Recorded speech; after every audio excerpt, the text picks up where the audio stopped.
ITV National Weather. Technology and tenants, democracy, deterrent, protesters, party, crown, Congress, volunteers, ventilators, rebellions, refugees, civilians, safety, independent. You have our word. Independent news is what we stand for.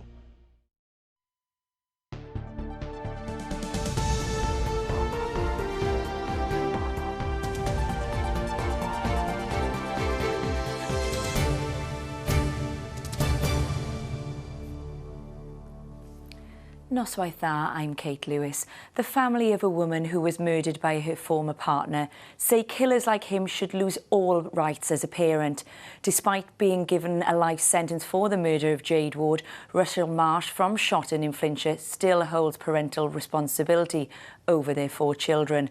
Jade's family want the law to be changed. Her mother Karen has spoken to us about the pain they're enduring. He's torturing us all.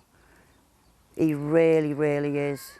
He's been sentenced, but it feels like you've been sentenced too. Oh, yeah, but we're on a life sentence. We live with it every single day.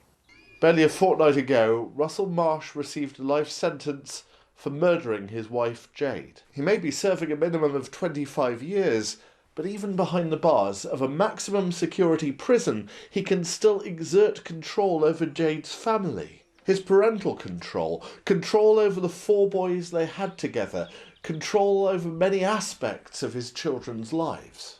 And that ability to control is what Jade's family are campaigning against.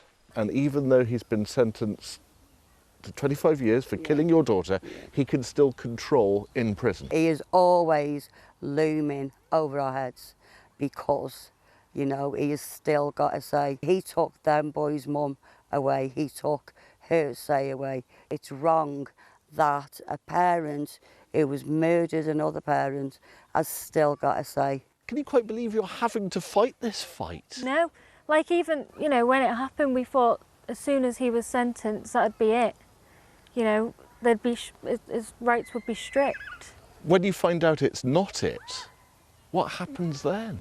We were just so shocked. We really were, like, you know, he took Jade's right away, but he's, you know, he still gets to know what the boys are doing. Family friend and law graduate Eddie's started a petition they hope one day could become Jades Law, that parents who kill have their parental responsibilities suspended whilst they serve their sentence. It's an anomaly, and yet it's something that's a reality for everyone around Jade. It seems bizarre to me that somebody who possesses such a privilege and the responsibility of parental responsibility would still retain that, even though he's created the situation that we all now face.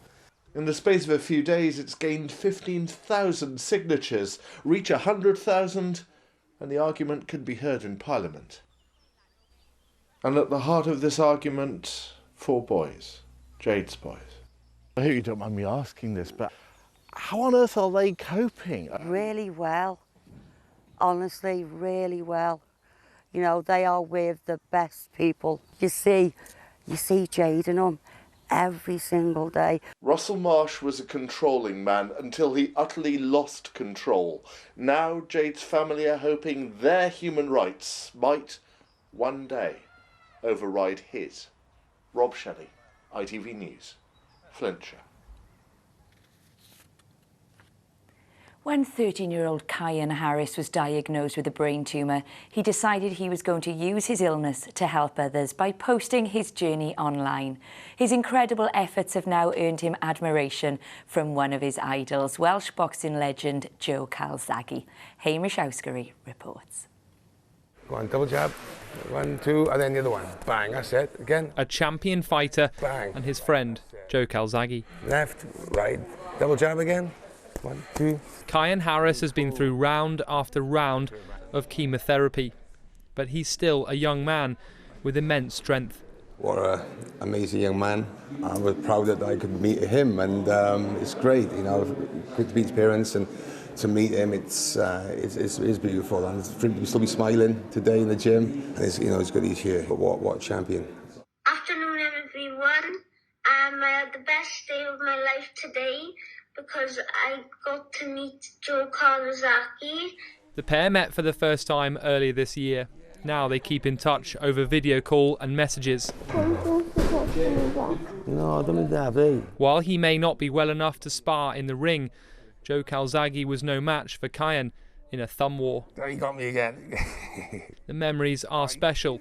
Guy's the winner. But momentary happiness cannot obscure the pain of his illness. He's undergone a lot of chemotherapy, a lot of radiotherapy. Unfortunately, we are at a stage where he's being treated with medication. He's a very loving little boy. He's been marvellous throughout. He never complains. And Kyan wants to share that cheer too. Sorry I haven't done a vlog for quite a while. I haven't been feeling the best. Helping others by vlogging about his treatment. He did a video of his radiotherapy, which he often says to people who's going for radiotherapy. I've got a video of that if you want to have a look at it, so you won't be scared when you get there. And that was his aim, you know, to make people aware and also to help other people through it. Two champions together. Yes. I and Kyan. Oh, I think he's amazing. I really do think he's amazing, because if you look at him as somebody, he fights his cancer and he fights really hard. At the same time, he's telling everybody about his journey, which I think is so brave. There you go, my man, from this to the main champ over here, okay? It is what it is. That's Kyan's motto. Let's get ready to rumble. His friendship with Joe Calzaghe was forged out of his devastatingly bad luck, but he's certainly making the most of it.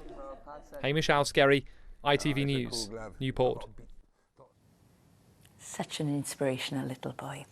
Now, Wrexham's bid to become City of Culture is being supported by residents, businesses and now even a castle. Chirk Castle is a landmark with 700 years of history, which already welcomes 180,000 visitors a year. Our camera operator, Mark Dolman, has taken a tour.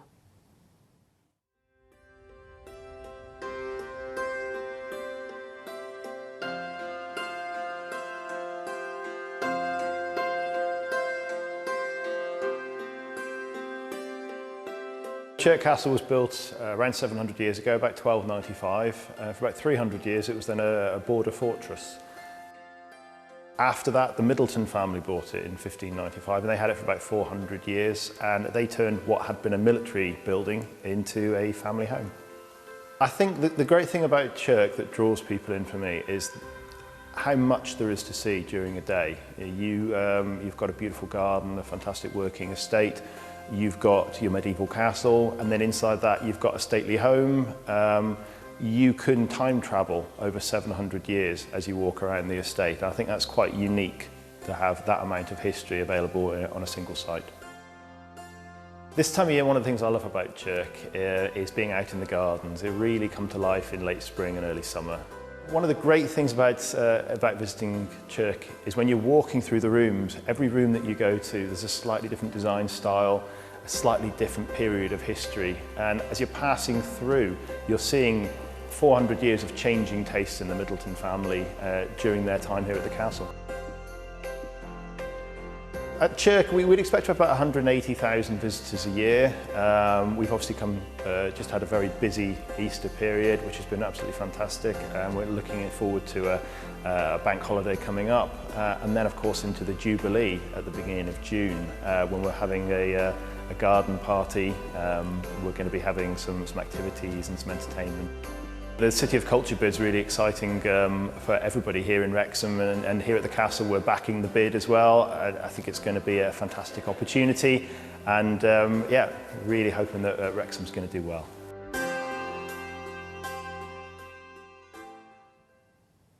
Weather time now. Here's Charlie Powell with all the details.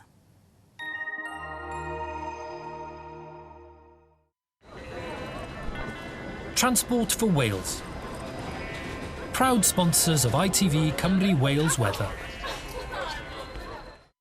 Bank holiday weather time, and tomorrow looks like it should be very similar to today, really. Some dry weather, some warm sunshine around, but Sunday all change. Well, not all change. It's going to be cloudier, cooler with a bit of rain working through, not stormy. And that does clear through, leaving us on Bank Holiday Monday with some dry weather, a couple of showers and eventually a little bit more sunshine. But it's certainly a mixed few days ahead. Tonight, though, very similar to last night. Dry, clear skies, light winds, temperatures across sort of parts of Mid Wales probably down to -2 or -3. Senny Bridge probably going to be one of the colder spots again, but around the coastline, mid-single figures, I would have thought. But a bit of frost might be the last cold night we see for a little bit of time. And then a fine day to come on Saturday for most of us. Nice sunny start, bit of high cloud working its way through, turning that sunshine a bit hazy as we head into the daytime. Later on in the afternoon, we might start to see a little bit of rain already arriving across Anglesey, so temperatures not perhaps quite as high here, but Cardiff probably doing the best, 16 or 17 degrees by the afternoon. On Sunday then, the area of low pressure starts to work its way overhead. As I say, it's not stormy, it's not a washout, but it will be a sort of cloudy, cool feeling day with some outbreaks of rain, but they'll clear through, leaving us with a couple of showers on Bank Holiday Monday and into next week, but it will be a bit warmer again. Trafnidiaeth Cymru yn falch I noddi tywyd ITV Cymru Wales. And that's it from the late team here tonight. We'll be back with your next update at 6:15 tomorrow evening. But until then, thanks for watching. No star.